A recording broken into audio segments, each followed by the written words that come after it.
Dear Venerables and Dhamma friends, we are going to start the question and answer session. So we'll ask Lakshmi to present written questions without worrying about the remarks that I have given yesterday.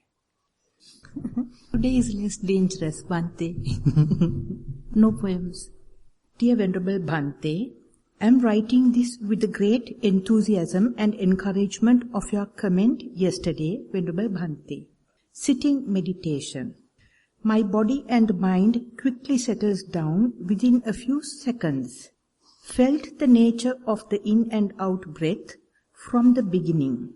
The cool, lengthy in-breath turns to a short, warm out-breath that both became tiny, smooth vibrations at the end of the nostrils within a few seconds.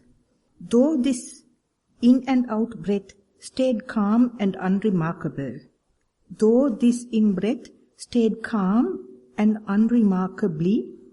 it's noticed that also changed suddenly after a while, becoming gross. The in-breath enters most of the time from left nostril. Suddenly it shifted to the right nostril. I saw these patterns, also not constant. Time to time it changes in different ways. I was aware of my secondary object, which was rising and falling. I felt the interaction between my primary and secondary objects too. Along with the in-breath, I felt the raising that felt my hands with a tiny vibrations. With out-breath, falling occurred. There's a gap between each rising and falling, and at last it became very smooth. I was aware of not only the secondary object, but also other vibrations. Sensations occurred in different parts of the body. I felt like a supervisor who's looking at many sections at the same time. My mindfulness was there throughout my body and the surrounding. Dear Bhante, please correct me if I am wrong. Is it alright to have one mindful on many objects at the same time if I can? After about 1 hour, behind a bo tree with a good mindfulness, I felt that a big group of monkeys invaded me. Heard their shouting, running, breaking branches. I felt my heart beating, getting increased. But I was aware of it and didn't allow to have a monkey mind, though they are around me. Gradually I saw my heartbeat was decreased and we didn't bother about each other. But with a big noise I heard somebody operating the tap. Opened my eyes. A funny sight. A monkey was pressing the tap and drinking water. I enjoyed it by continued again for another 1 hour. Thero Saranai. So the early part is seconding the idea, thinking fast and thinking slow. Each and every time we have very agitated mind as well as the calm mind. But we notice only the agitated part. That is our cussedness. That is our cheating nature. And complaining. But other side of the mind is so calm. We never notice it. We never claim this as my mind. Because we are so agitating others and agitated by others. Therefore, whenever the agitation happens, we report. But if you are very calm and quite try to see, even under such agitation, the calmness is there. And it is a birthright. Only when you calm down everything, you can see. But even completely agitated, your mother died, or your house catch fire, or your child dead at your hand, even then the calm mind is there. We never report, we never hear, we never look at it, because we are promoting agitation, we are just mere agitation. So therefore, let the agitated mind to send kites. If you wish, you can understand, agitation mind is recognized by unagitated mind. And if you are going to write about agitated mind, you will start storytelling ever. So therefore, the day you understand, you have this calmness, but you never recognize, you are not appreciating, and you are not allowing others also to appreciate. So he says, no, it is not it's a very bad thing to be calm at this moment when the monkeys are fighting, I must be fighting. No. So what a task the Buddha took. Telling each and everyone you are enlightened. Just see the enlightened being rather than the agitated and cussed being or cheating being or perverted being. Both of them are there. How much what is appearing is what you appreciate. When you are appreciating agitated, you are agitated. When you are appreciating the calmness happens. So the mindfulness is giving a fair opportunity for you to not to appreciate the agitation, but to be with calm.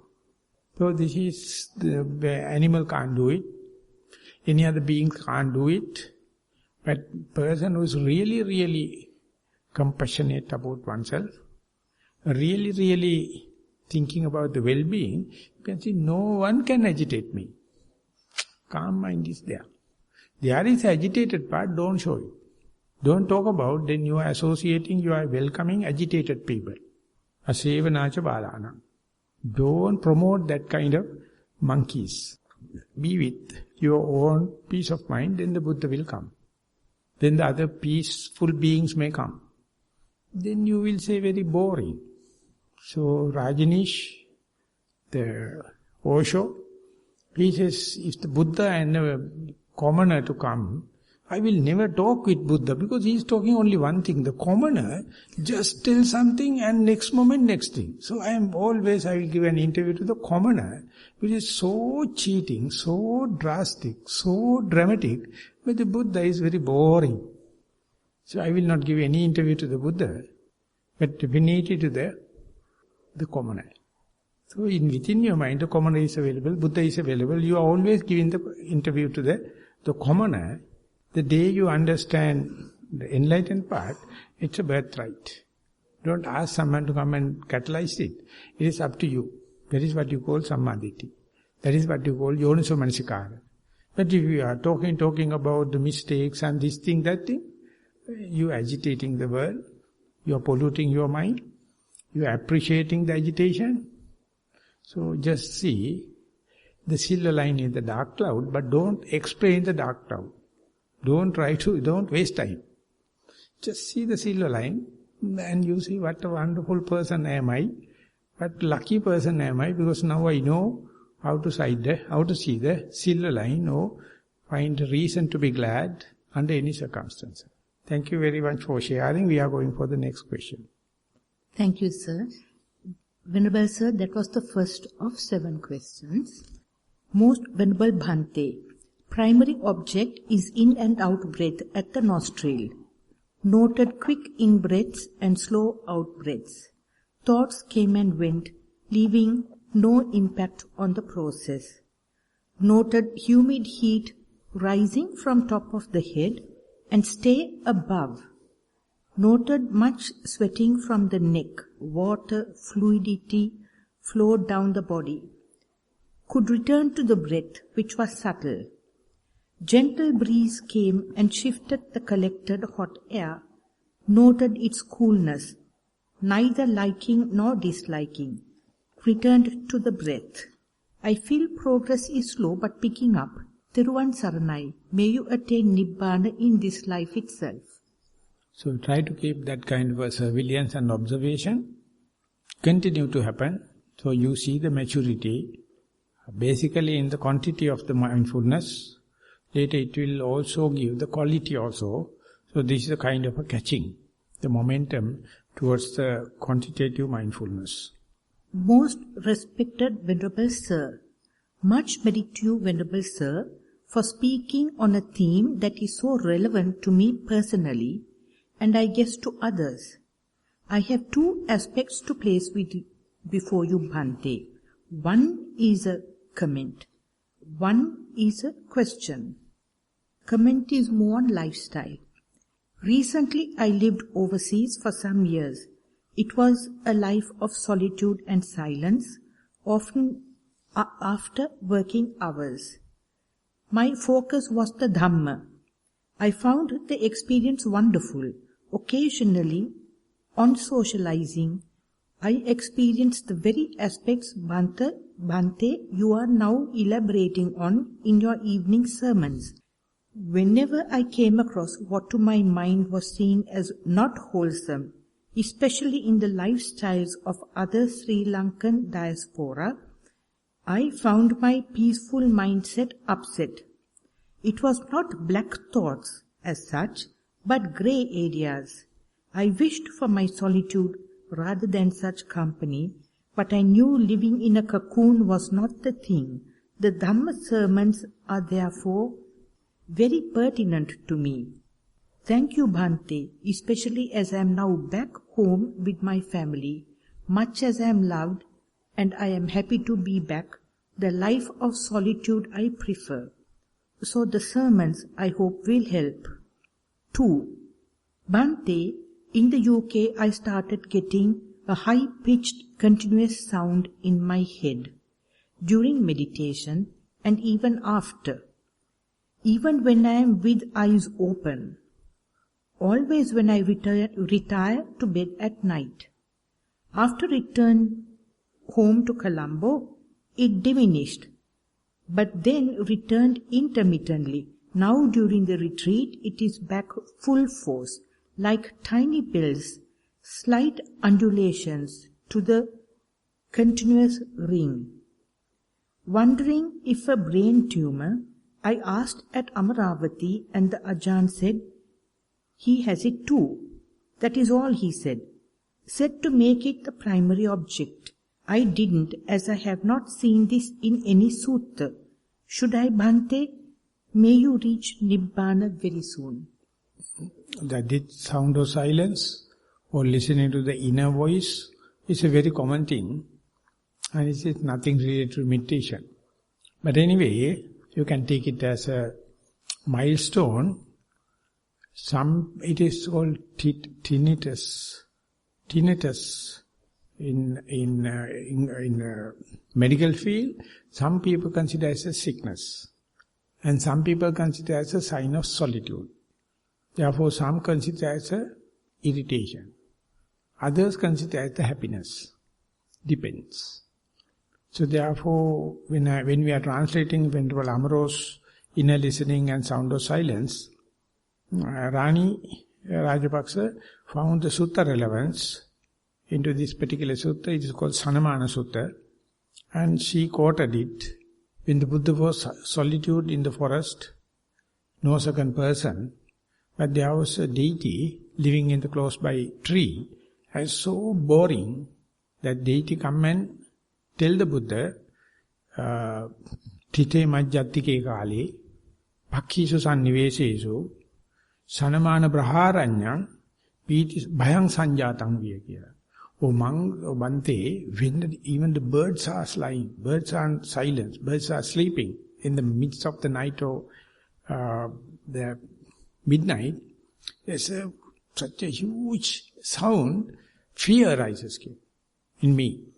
Then the Buddha says, in the Thite Majjatike Kale, Pakhisu Sannivesesu, Sanamana Braharanyang, Piti Sanjatang Vyakya. When the birds are not singing, in the middle of the day or middle of the night, that sound, I feel so happy, I am solitude. I am in solitude. So this is what we are always fighting, to get rid of solitude, to get rid of the happiness. So this is a lifelong sound. When you are in Colombo here, when the other sound is disturbing, it is not there. So therefore you feel alienated when this sound happens. So you feel fearful, lonely. But when you are meditating, it's a sign of aloneness. It's a sign of solitude. It's a sign of happiness. So when that change is going to happen, no one knows. So in meditation that becomes very prominent, of course, but it is not product of meditation. It's always there. So we are asking medicine when that happens, because so much we hate to live alone. We feel like outcasted. We feel like inferior. We feel like no association. So therefore, whenever this solitude creep in, you do black magics to get rid of it. So therefore, read it, and we translated so far 3 books, Nihande Handa, and this listening to the inner peace, and very nice book, translation from Japanese. One little boy searching for the silence. All the books are very, very good novelty and novels for the children, but elderly people, retired people consider this as a hell. They don't like it. They feel it's a kind of a outcasting. You are no one. So you feel that sound. So you develop a hell of a tension. So it's a very interesting thing. And Nissarana also becoming very famous for this sound of silence, because we are writing and translating and do all the kind of books. So just read it. And how, whether you like it or hate it, it's completely electric. No one can predict. So therefore, I try to put it in a positive way. There's a clear indication of solitude. That if you hate solitude, you hate this sound. You hate your isolation. Aloneness and loneliness. Both happen with the same cause. Some consider it as a lonely, other consider it as a aloneness. So put into it and just check for yourself. You may get from the down office. They may have the books. I can't exactly remember the Sri Lankan names. But more than the book, the sound is free of charge. The next are 4 Dhamma clarification questions. Most respected Bhante, is this understanding correct, that wise or radical reflection is something I actively do, while clear comprehension is a result, i.e., the result of reflection or mindfulness, etc.? Thank you. Theruvan Saranai. So, clear comprehension is a result of mindfulness. So, mindfulness is called sati. Clear comprehension is called sampajanya. It is happening in sati sampajanya. So, you have to make the atmosphere and the land clearing with mindfulness, then the clear comprehension will come and set in. The radical or traditional reflection is always in our mind.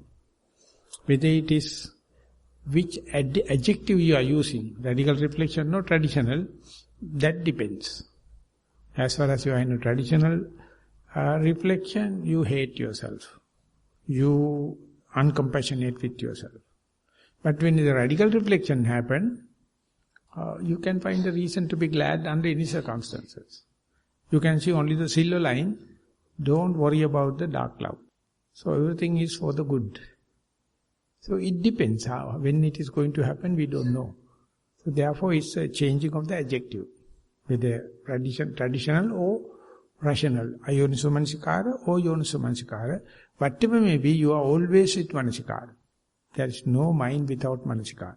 Venerable Bhante, from the Dhamma talks so far, I came to the understanding that when we perceive this world through our 6 senses, everything that takes place up to the point of feelings, we have no control over the process.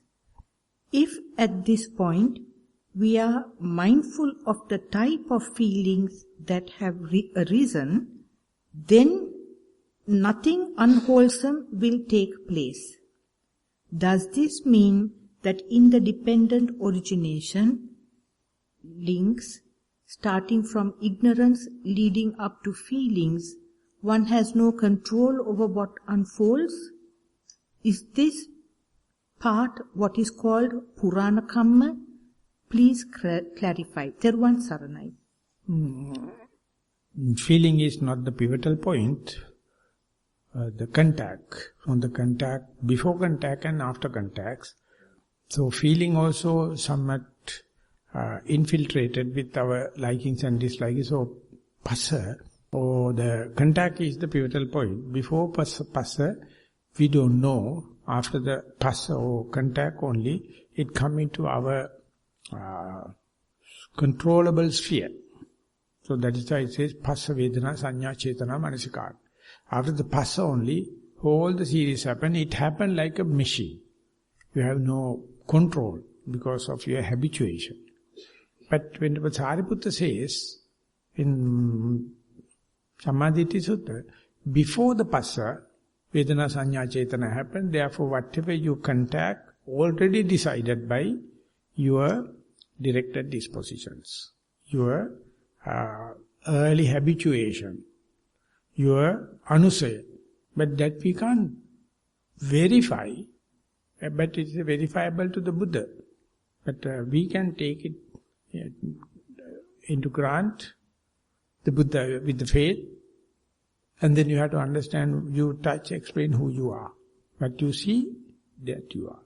Wherever you go, there you are. What you touch, that you are. So therefore it is very interesting to see, whatever we do, other people can gauge you. What you see, that you are.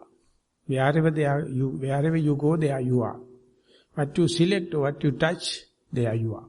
So that is why in front of the Buddha, whatever you do, he can understand your internal drives, your motivations, everything. Even I don't know, but the Buddha can see. But with the peak of your mindfulness, you can see, but you must not be a cheating kind of a person. You must not be a perverted person. See things as they are. But we select according to our karmic forces. But we select out of the range, but we touch in the sense. That is why the mindfulness is attributed with the choiceless awareness, evenly suspended attention, suspended decision, non-reaction, unassuming. Then it is boring. Boring. You are complaining. Because no defilements. When the defilements are there, you take your tail up and complaining this and that and blah, blah, blah, blah. So therefore, whatever you do, it's a hint, it's a depiction, it's an indication. Whatever you see, whatever you select, wherever you go. So what you see that you are is by Venerable Jnanananda.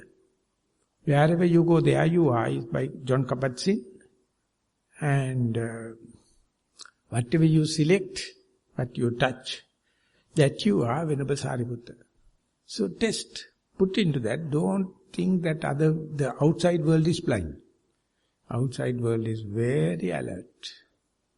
They are enlightened beings. So therefore, your behavior, what you touch, what you see, is indicative even though you do not know. Because it is due to your directed disposition. Asayonana, Anusayanyana, the Buddha says, the day you see, you are released.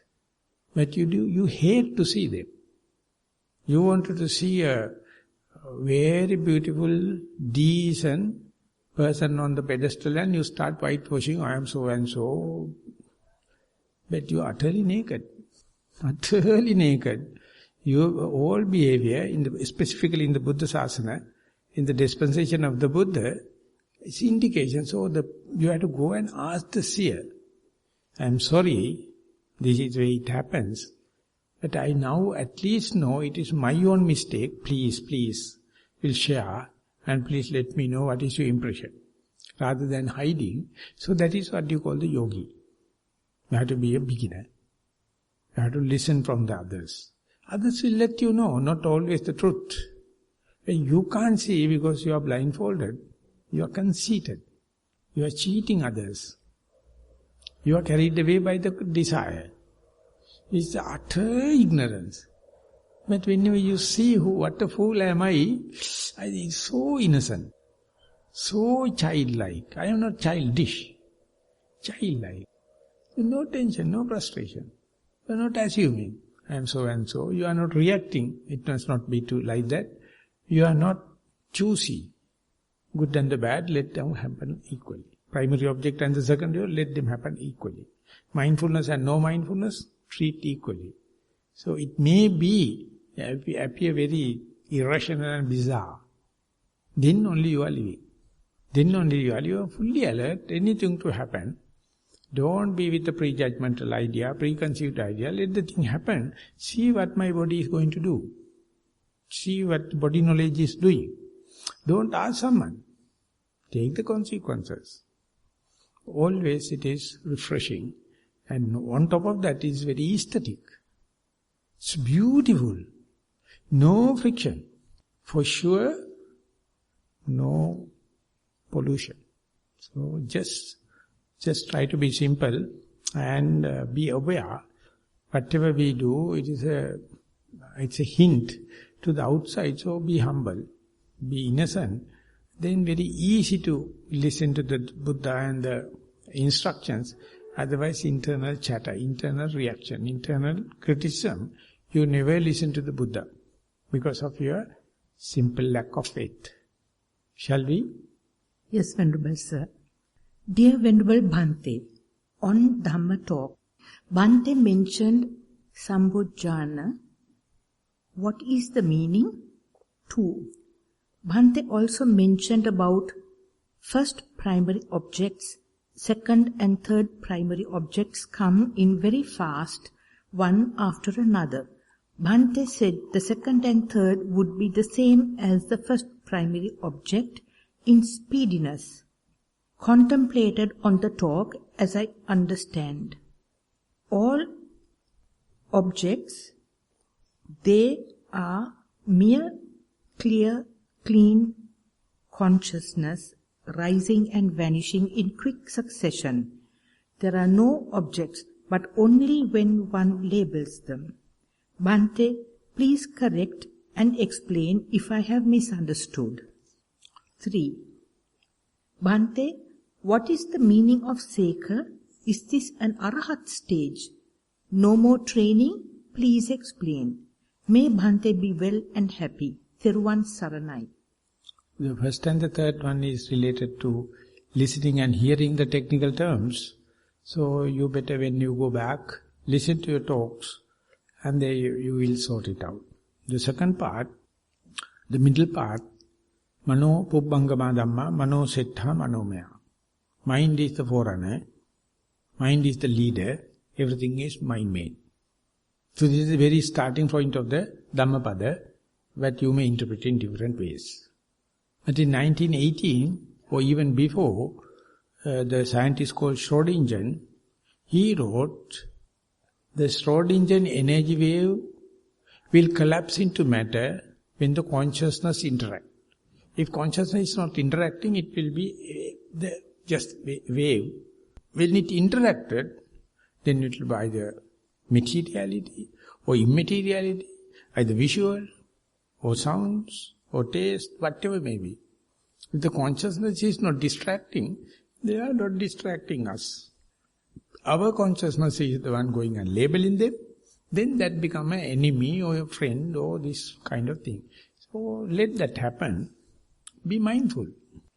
So, Manopubbangama Dhamma, or Schrödinger energy wave only distracted when the consciousness, our consciousness distracted only. Otherwise they are pure energy. So you can say the ones distracted, you can say the primary object or secondary object, the tertiary object, you can say primary is better, secondary is bad, tertiary is the worst, all your labels. Whenever you come up to the level of mindfulness, you understand once you labeled only, they label only you committed. You get committed. There's a pure chance not to label them, not to assume them, not to recognize them.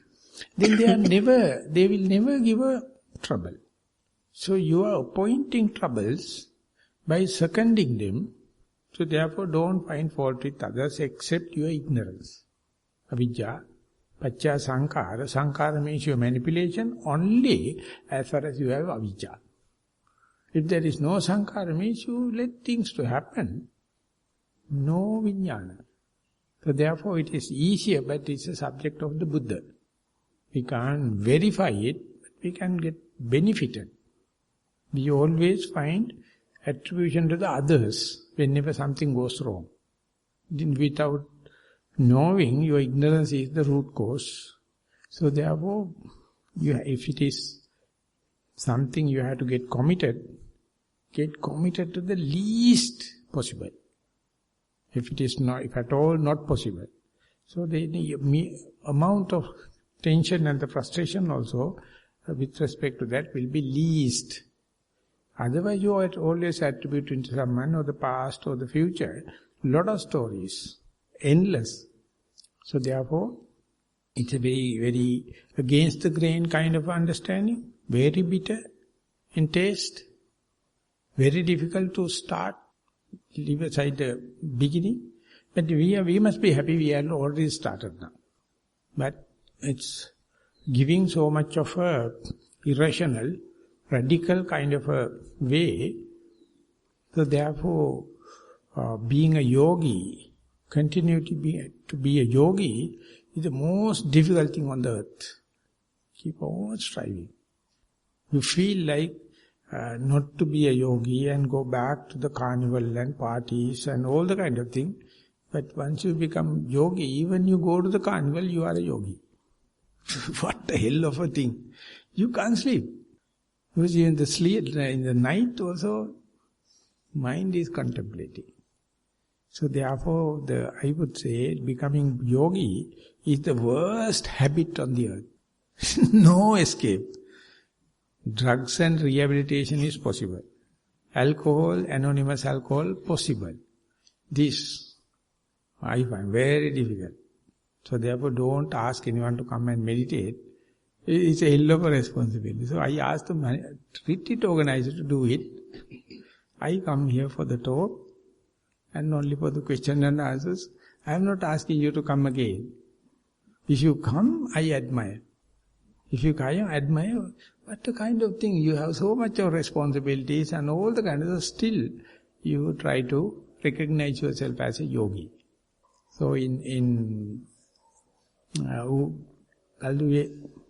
Pandit Swamin Nāsa, he used to say, Sansāra visvrukṣasya dve mrutani palāniva saddharma rasasvada satpura sajjanasa sangama. The saddharma rasasvada, it says, subhasita rasasvada sajjanasa sangama. He says in this tree of sansara, all the fruits are bitter taste, except two. There are two sweet taste fruits. One thing is direct touch of the Dhamma. Direct touch of the enlightenment. Other thing is association with such people. Dvemritani palaniva subhasita rasaswadan. Directly touch the Dhamma and you enlighten. Or sajjanasa sangama. Be with them. But tomorrow what will happen? You are so happy to go home. So happy to go home, and because so much of duties and last few days newspapers and newsreel and everything you have to do quickly. Get a cup of tea and put your leg up and start reading all the newspapers and newsreel, because your dose, your kakka dose is not available now, so you have to fill it again. And then again you say, Bhante, when you go home, very difficult to meditate. I know.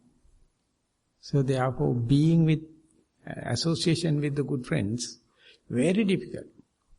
Because our mind is asking all the ways and means. It is our duty, it is a this and that and this and that. We are asking for trouble. So therefore, we are in such a, in between two worlds. So, it's a very challengeful thing. But I find that trend is increasing. Trend is increasing. After 216 retreats, see the right from the beginning, the kind of questions appeared. Are quite different. So we are happy. We are happy. Even if you go mad, I am happy. If you are going to die, I am happy. At the cost of your death, something is happening. I don't care. The in-between things. So that's the striving. Nothing like striving. Keep on doing. Don't talk about the mishaps. Don't talk about the other people. It's a useless thing. We only see the silver line. Don't talk about the dark cloud. Okay, we'll go to the next question. The last one, Bhante. Most Venerable Bhante, during a Dhamma talk, you explained thin slicing of time as a conscious process of breaking down time into shorter and shorter periods, example 1 year or 1 month, 1 day, 1 minute, etc. Does thin slicing of time become automatic when meditative experiences get broken down into mind moments? Example, when you can feel each drop of water separately against your skin, or you can feel the blood flow through your body. Can time be broken down so finely that you can experience mind moments separately? Is this what Kshanika Samadhi means? Yeah, this is simply called vigilance, simply called diligence. When you see the same thing again and again, you can see more detail. So when you see again and again, you can see a close view. And when you see again and again, you can see manner changes of manners so closely. That means your mind becomes very efficient. That we call in common sense, Kshanika Samadhi or the thin slicing of time. So it is the nature. But we are so ignorant, so much of breaths we have taken, maybe 10 million. How many of you are mindful? And time to come, there may be some few millions of breaths. How much you are mindful? Because you have so much of duties. This I cannot, it's impossible, it's unfair for me to be mindful on the breath, because then I can't fulfill duties to the others. The way you say, though, thin slicing of time appear very demanding. It is, you see so much of energy to keep the alert, to keep the vigilance, to keep the diligence. That's like a welded lamp. It's consuming so much of energy. But you become rejuvenated. So you are so lethargic. You people are so lazy bones. You are always finding excuses not to be on the ball. Not to be the thin slicing of time. It says that I will do it in the next life or when the Maitreya Buddha to come. And once my daughter is participated this thing, then I will get a chance to thin slice the time. Not for the moment, no. Because the daughter is in labor pain.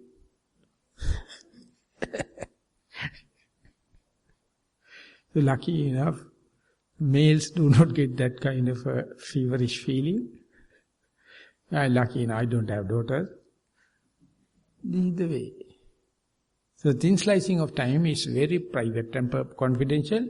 You think it is selfish. Better to fork fingers into the other psychologies. And that is your prime duty. And I don't know, I'm asking for trouble. That is the nature of females. But it happens automatically, no Bhante, at that level? I don't know, but in males, not so thin slicing of time, they cut into the thick chunks, like cheese. They don't care. Females are, always I am getting blame for these unwanted comments I am making. I don't know why I am making this comment, it has no any benefit. See, you know how to make questions out of nothing. You know how to make complications out of simplicity. So I love girls. I love females because they can make any question out of anything. If you have pure land, pure chance, you can make questions. You can ask questions. You think it's a wisdom. So I am listening, always listening, reading, to see how efficient you people are. And then making questions. Instead, put them aside. Be mindful of the present moment. And then you can see, easily you can give the answer to this kind of thing. So they are being mindful and vigilance and diligence. This thin slicing of time is such a dynamic thing. The defilement cannot rest. Brushed off. So when you become lethargic, when you become slow, then dust particle will come and rest, and the vision will be blurred. So try to be mindful, try to be vigilant, try to be diligent. So demanding, I accept. But some evolution can take place. Not otherwise. So therefore, try your best.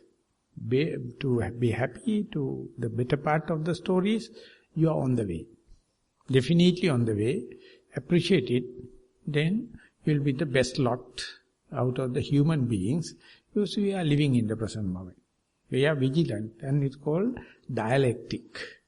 Very, very dialectic. That is the one way of putting the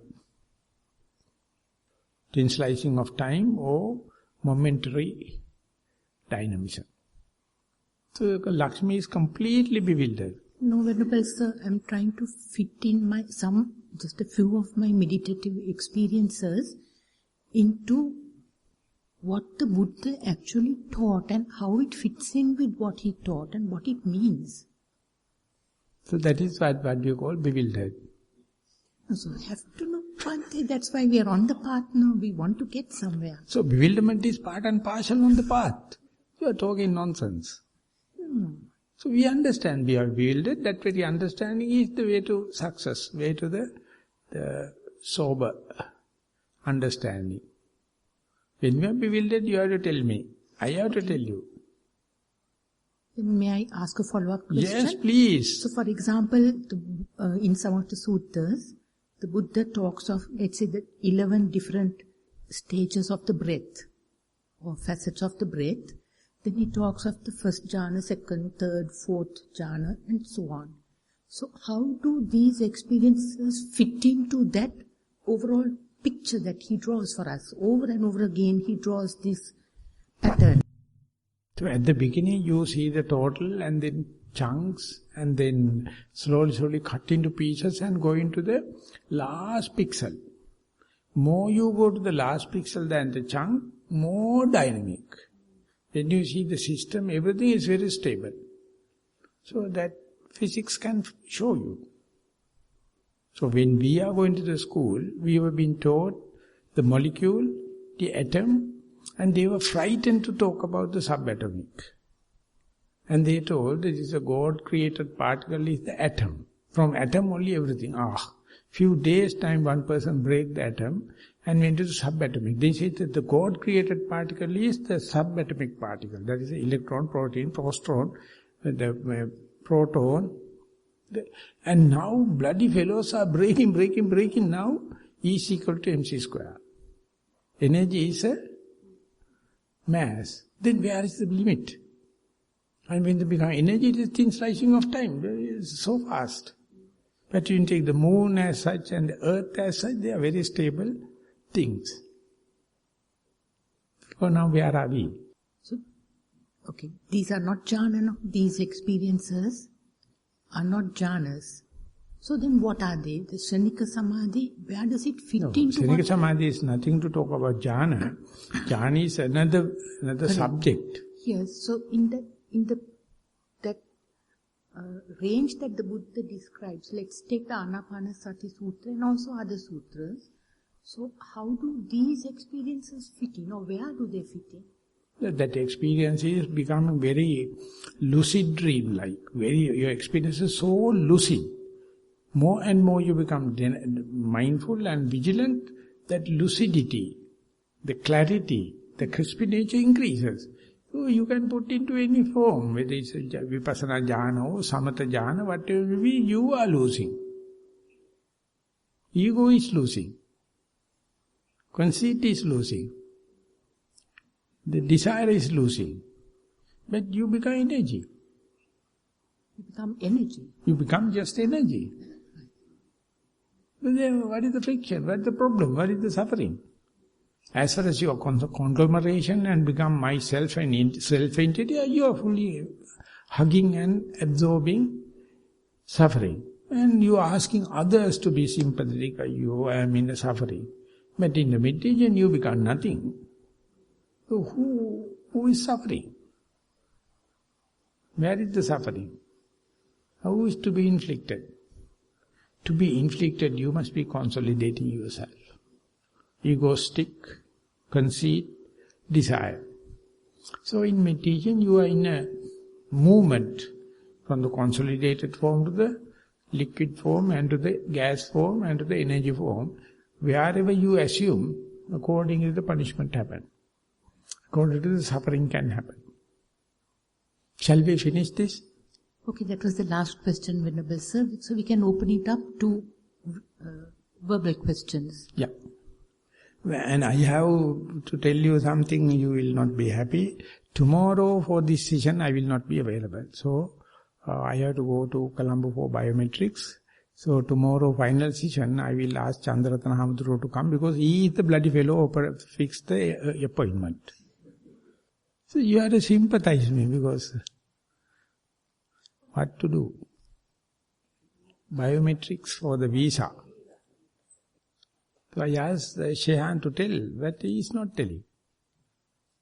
He is waiting. So the 5-10 minutes available if you have anything to tell me. As far as I am not... give it with the list to the Chandraratana, otherwise fellow will rob. Give the list and ask you to officiate the situation, hand over me the list and then I will select what I need. So be careful, yes, Perikara is a question. So you have to exactly punish me directly. Sorry, if it is so, I will accept it. You told that this is the end of the question, then again you ask him one more question. You didn't tell us till after it was over. That question is in there, it was supposed to be read tomorrow. So you take it please. Most respected Venerable Bhante, lots and lots of merits go to you for this retreat opportunity, showing us the way and guiding us through. You didn't teach us sitting and walking meditation, but you taught us mindfulness. You guide us to be kind and patient with ourselves and others, and to know that we'll be utter fools to expect all others to be enlightened before we attempt at it ourselves. I am a beginner to meditation, and I am simply so happy about my experience of becoming more mindful with change of attitude to a positive outlook, and be able to start seeing the Dhamma Lord Buddha preached from within me. I found the Dhamma discussions and discussing interviews, reports, to be eye-opening and a good reflection on what I was doing. And your encouragement to report as innocent and straightforward had a significant effect on learning. Thank you so much for answering questions and commenting on reports of both mine and others. I am at a loss of words to express my gratitude for Dhamma talks. I see you came prepared for the series with theory part of Dhamma divided for each day and nicely related to our experience, where even a beginner can understand.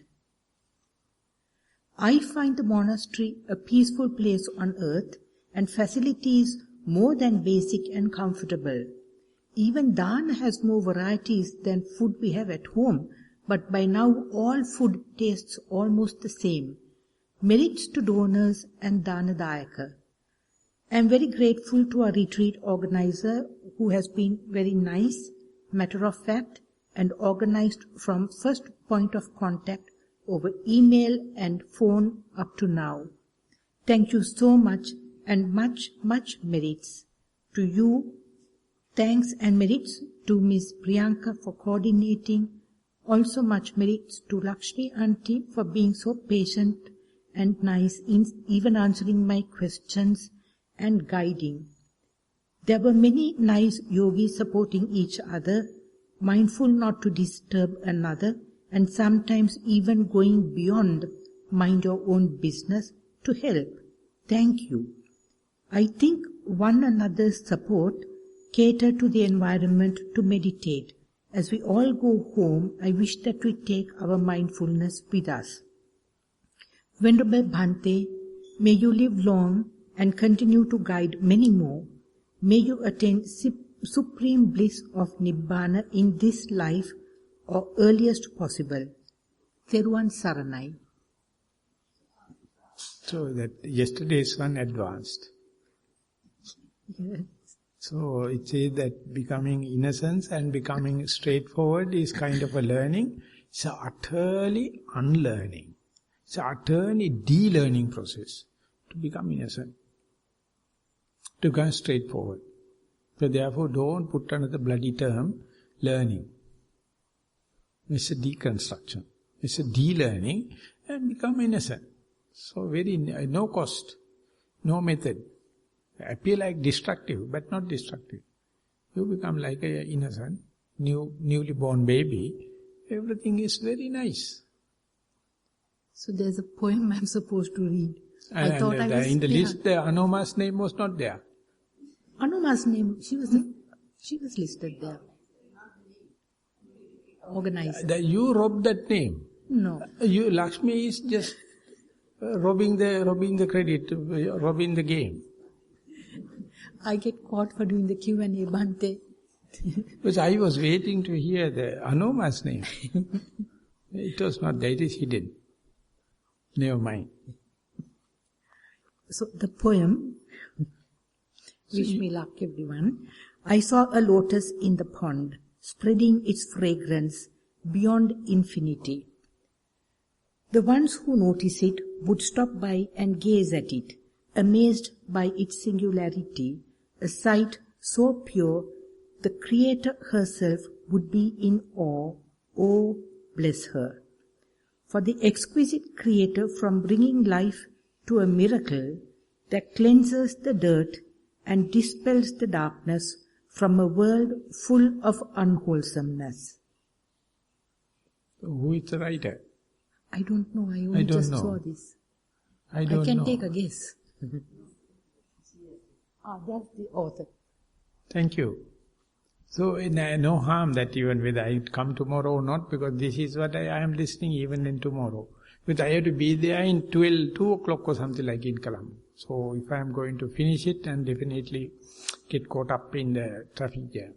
So therefore when Chandraratna decided, then they must take priority for the biometrics and of course, you don't know much of technical part. It is just social aspect. So regarding the Pirikara, whatever you wish to give it to me, give it tonight. Otherwise you can give it to Chandraratna. Useful thing today, useless